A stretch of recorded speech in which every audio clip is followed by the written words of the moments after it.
Which player is the best at heading any football?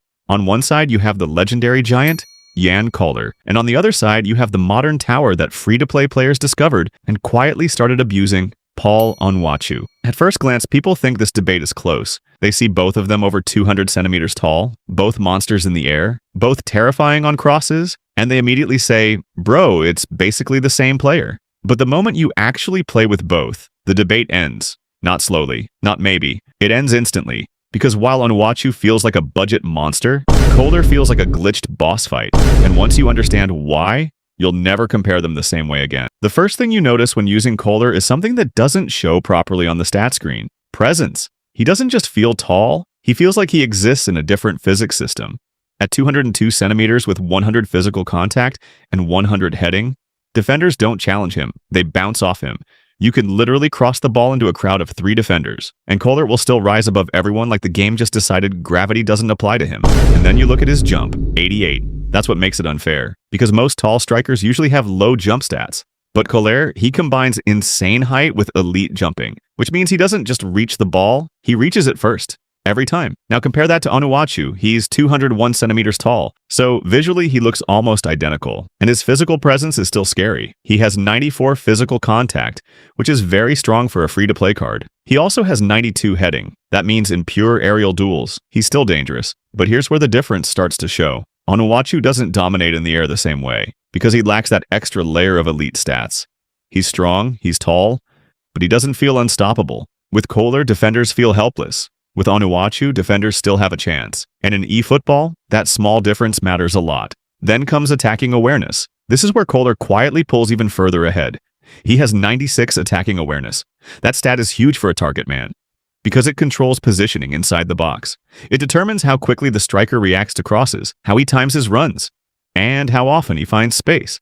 With Koller, you don't need perfect crosses. Sometimes you just lob the ball into the box, and he magically appears exactly where he needs to be. That's why people say he feels like a cheat code. He always knows where the goal is. Onuachu, on the other hand, has 89 attacking awareness. That's not bad, but it's not elite. So sometimes he reacts slower, sometimes he arrives late to crosses. Sometimes he stands slightly out of position, and that's the difference between a guaranteed goal and a wasted chance. Now let's talk finishing, because this is where many people get surprised. Koller has 94 finishing. That's striker level elite. It means once he touches the ball inside the box, the shot is almost always deadly. Headers become rockets. Tap-ins feel automatic. Even awkward angles somehow go in. He doesn't just win the ball in the air, he converts it, which makes him terrifying. Onuachu has 88 finishing. Still good, still reliable, but not at that broken level. Sometimes you'll notice his headers hitting the keeper.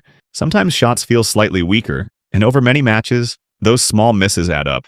Speed is another important factor. Koller has 82 speed. That may not sound fast, but for a 202 centimeter striker, it's actually very usable. He can still chase through balls, he can still move into space. He doesn't feel stuck, and because of his huge physical strength, once he starts moving, defenders struggle to stop him. Onuachu has 80 speed, very similar. So in terms of movement, they feel close. Neither of them is a fast striker. Both are built for hold-up play. Both are meant to dominate inside the box. But again, Koller just feels slightly smoother. And then comes the most important difference of all, special abilities. Koller's gameplay identity is built around being an aerial monster. Everything about him is designed to make crossing play unstoppable. He wins headers easier, he holds defenders off better. He finishes chances more consistently. And when you combine all of that, you get a striker that literally changes how you play the game. With Koller, you don't need complicated dribbling, you don't need skill moves, you just need one good cross. And it's almost guaranteed danger. Onuachu can do that too, but he feels like a light version. He still wins headers, he still holds the ball, he still scores, but not with that same overwhelming dominance. That's why players call him free-to-play Koller, because he gives you the same style, just slightly weaker, and honestly, that's not an insult. That's actually a huge compliment. Because for a free-to-play card, Onuachu is insanely valuable. He allows players who don't spend coins to experience the power of aerial football.